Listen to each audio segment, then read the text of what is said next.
Olá, vamos falar sobre o Espiritismo? Eu sou Débora Rabelo, aqui dos Amigos de Nosso Lar, trazendo a você a ciência, filosofia e religião.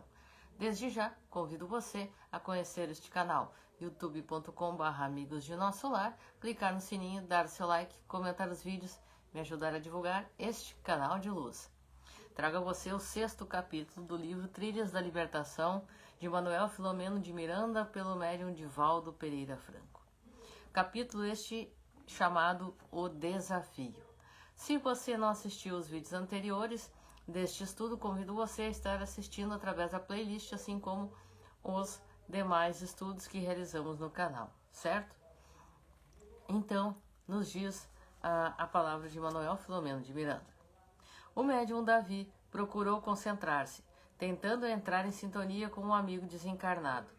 A mente em desalinho, repleta de clichês sensuais, impossibilitava-o de manter o pensamento numa faixa de equilíbrio que lhe propiciasse a dilatação do campo perispiritual, indispensável ao fenômeno da psicofonia e do comando do centro dos movimentos pelo desencarnado. As ideias vulgares cultivadas criavam um envoltório de energia densa, negativa, que impedia a exteriorização parcial do espírito encarnado e a captação da que provinha do cirurgião espiritual. Da área genésica do médium, da área sexual, em busca de harmonização íntima, exteriorizavam-se ondas escuras, saturadas de baixo teor vibratório, traduzindo promiscuidade e cansaço das células geradoras de vitalidade, que se debatiam em luta vigorosa contra agentes psíquicos destruidores que tentavam invadi-las para desarticular-lhes a mitose durante a prófase, dando início a processos patológicos irreversíveis. Por outro lado, o Dr. Hermann acercou-se do sensitivo e o envolveu com vigorosas vibrações que o alcançaram, rompendo a camada sombria que lhe impossibilitava o perfeito acoplamento psíquico. O esforço conjugado de ambos resultou em bem-sucedido fenômeno mediúnico. Não obstante, observamos que o receptor, em razão das barreiras a que a sua conduta censurável dera lugar, convulsionou, projetando os olhos um pouco para fora das órbitas, e tomou uma postura diferente da sua personalidade, traindo, desse modo, o domínio do comunicante que lhe obnubilou quase totalmente o centro da consciência. Abordando os presentes com expressões afetuosas, apesar do seu estilo rude, solicitou que lhe fosse trazido o primeiro paciente. Então nós percebemos que a conduta com que o médium Davi se permitia agir, mentalizar, cultivar intimamente, naquele momento impossibilitava ele de ter um trabalho consciente, de estar agindo da melhor maneira possível e de ter uma conduta correta, tanto com encarnados com os desencarnados, certo? Continuemos. Nesse comenos, os trabalhadores espirituais da casa, sob o comando de Vicente, estabeleceram as defesas vibratórias, até então não conseguidas em razão da perturbação reinante no recinto, aproveitando-se do momentâneo clima de expectativa geral e de algumas mentes que, sinceramente, se concentravam em Deus e nas ideias superiores. Esses laboriosos servidores distendiam telas magnéticas que circundavam a sala, enquanto uma lâmpada projetava irradiações semelhantes ao laser. O potencial bactericida responsável pela asepsia, anestesia e hemóstase nos pacientes durante a incursão cirúrgica.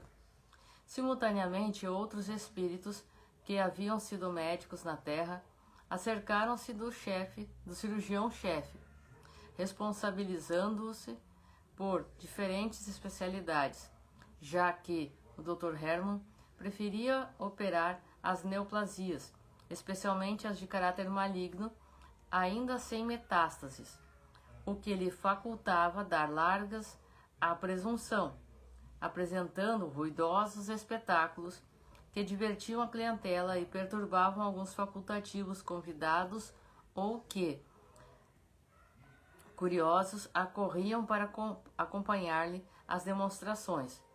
O que deveria ser realizado com unção e respeito, a pretexto falso de comprovar a imortalidade da alma, convertia-se em cenário para exibição teatral.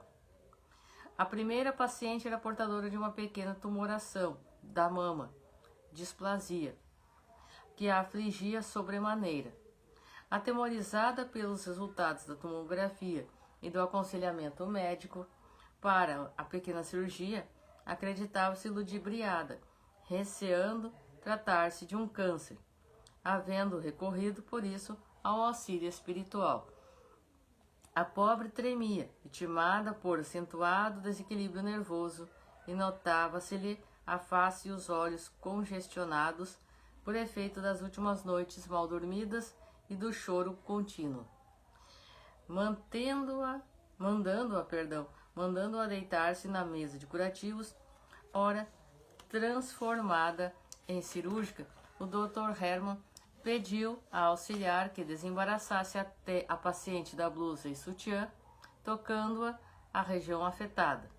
De pronto deu-se conta da quase nenhuma gravidade do problema, o que lhe facultaria uma bela atuação cirúrgica.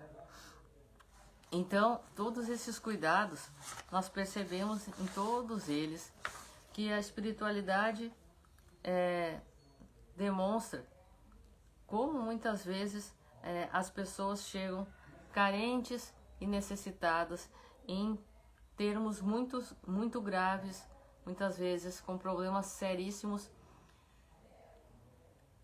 de forma física também, e como é importante o cuidado na questão do médium que trabalha na casa espírita, para que não seja alvo ele também de outros espíritos que assim o comandem telepaticamente e venham a influenciar-lhe em todos os sentidos e em todos os momentos.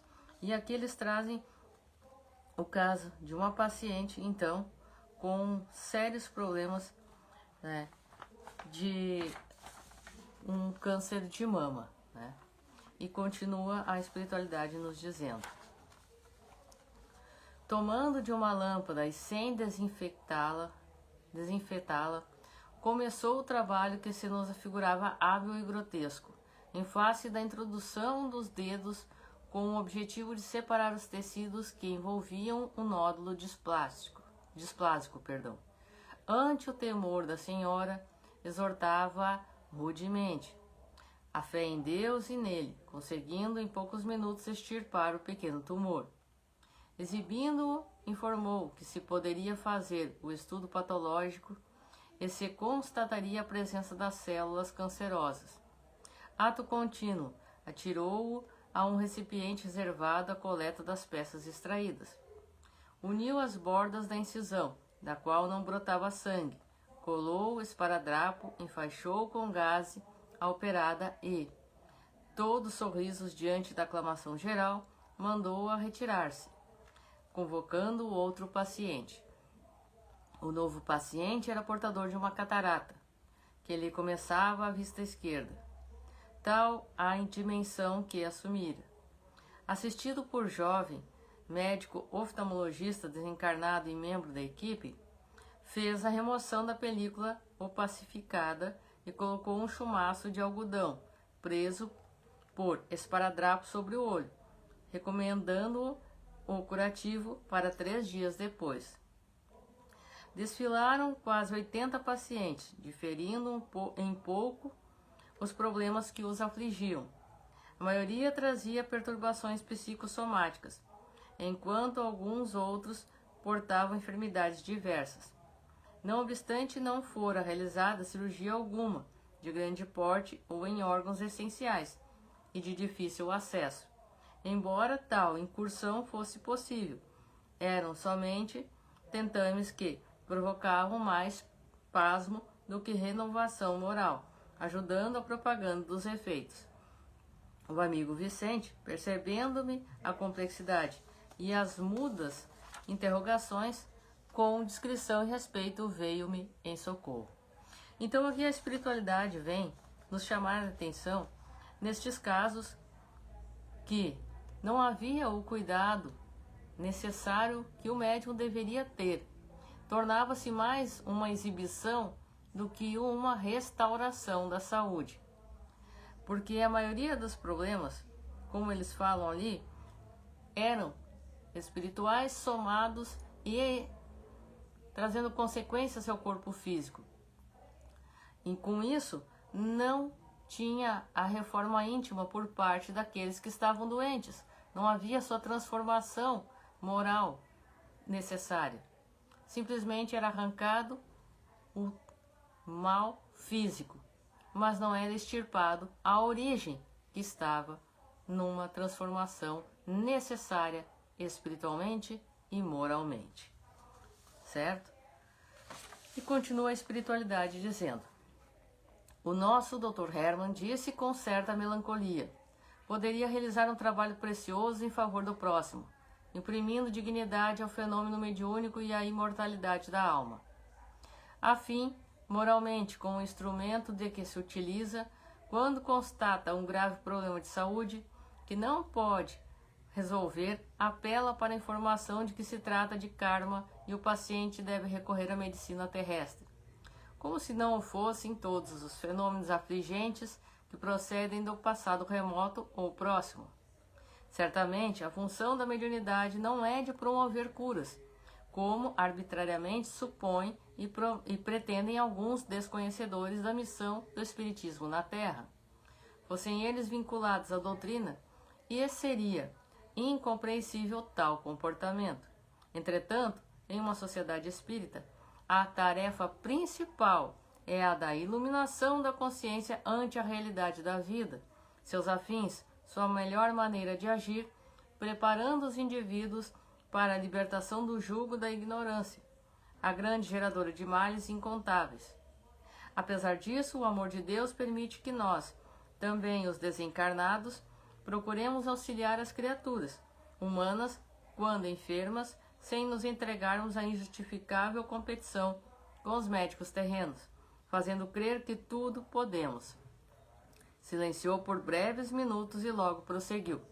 Os curados, quando ocorreu ao tempo de Jesus, prosseguem como antes, com raríssimas exceções, retornando quando adquirem novas mazelas e mandando outros enfermos, que se sucedem em espetáculos lamentáveis.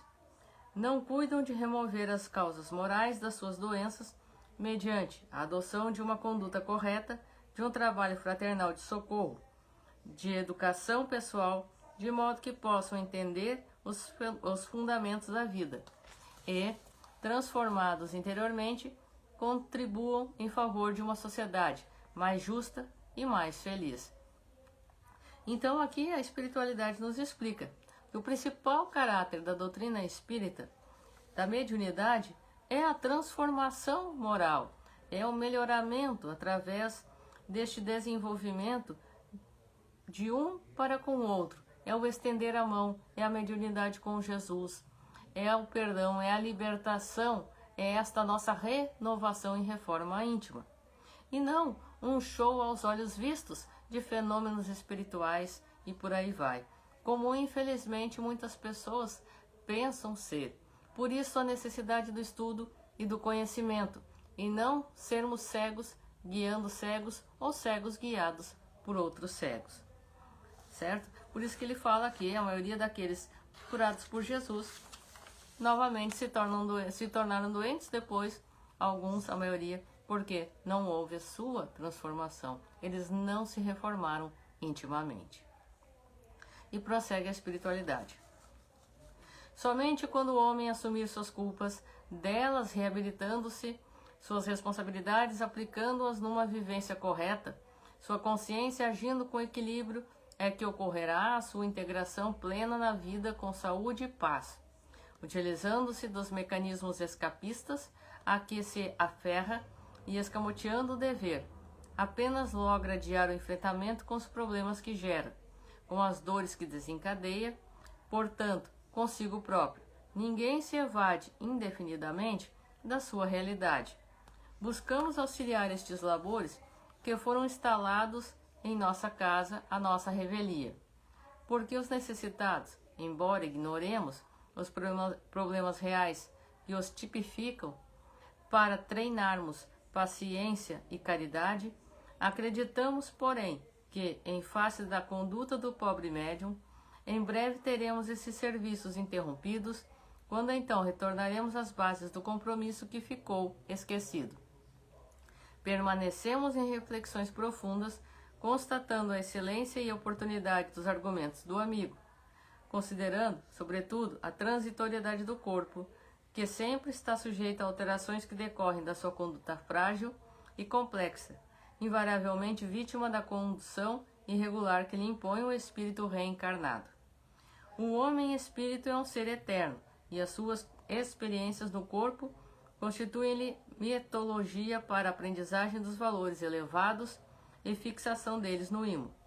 Não me pude deter em mais amplas reflexões porque, nesse momento, uma agitação e gritaria em frene tomaram conta do pequeno recinto.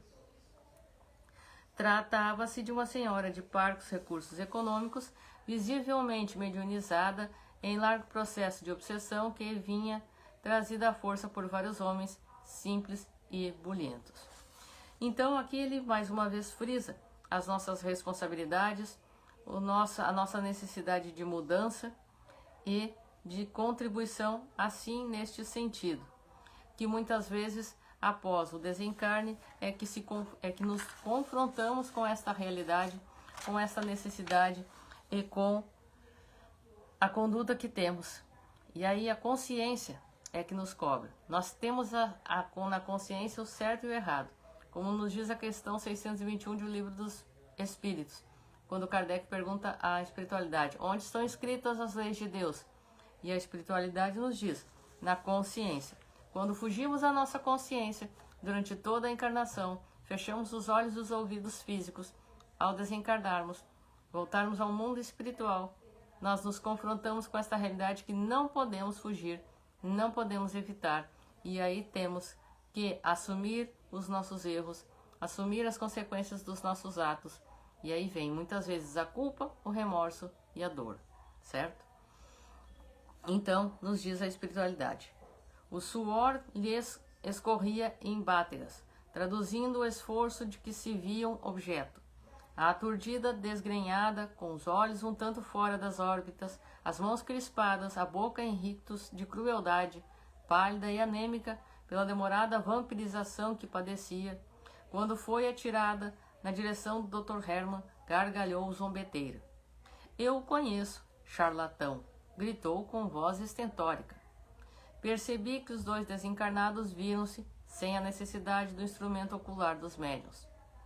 O cirurgião acercou-se e aplicou ruidosa bofetada na face da obsessa, desculpando-se.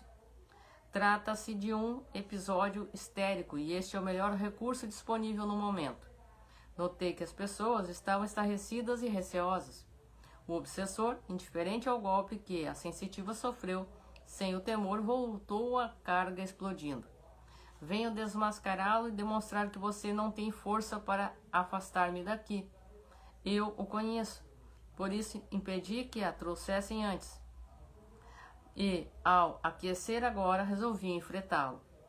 Vamos, expulse-me, se pode. A situação era constrangedora.